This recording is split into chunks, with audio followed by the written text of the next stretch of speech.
За 3 септември се одложи денешното рочиште, со кое требаше да започне судскиот процес против Зоран Јованов, таткото на Васил Јованов, кој смртно ја прегази Фросина Кулакова.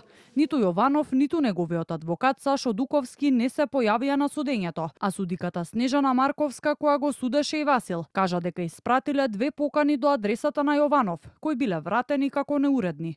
Известено било и МВР да ја провери неговата адреса, но до овој момент вели не добиле повратен одговор дали Јованов се наоѓа таму. И доставницата до адвокатот Дуковски во судот се вратила како неуредна. Првично Зоран Јованов беше обвинет за предизвикување општа опасност, бидејќи му дозволил на својот син да вози без возачка дозвола и со претходни прекршоци.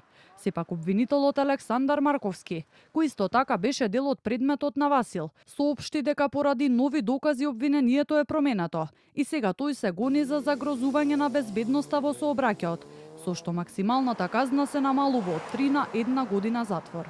Станува збор за нијанса поблаго кривично дело, но измената беше неминовно да се направи. Се работи за техничка промена според начелото на специјалитет. Новото дело ја опфаќа истата суштина, но е попрецизно формулирано. Промената подетално ќе биде елаборирана на следното рочиште во воведните зборови. Во судот беше присутен таткото на Фросина Тодор Кулаков и нејзината сестра Росица. Кулаков по одложувањето на рочиштето обвини за правен инженеринг. Вели невообичаено за него е што истата судика е назначена да води предмети за татко и син, зашто најави кривична пријава. Јас сум лично убеден дека се работи за манипулација со АКМИ системот и нема да го дозволиме тоа, ќе бараме комисија да се состави, да го истражи тоа и ќе поднесеме кривична пријава против сите вклучени во ова.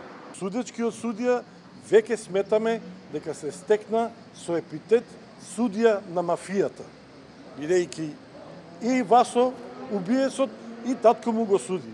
Она мора да биде свесна дека ако не знаела, морала да биде свесна дека е наместена. На 13 мај судот во Скопје му изрече казна затвор од 12 години на 21 годишниот Васил Јованов, откако тој призна вина по сообраќајката во јануари, кога на пешачки премин смртно ја прегази 22 годишната Фросина Кулакова, но пресудата се уште не е правосилна, откако одбраната најави дека ќе ја обжали на апелација.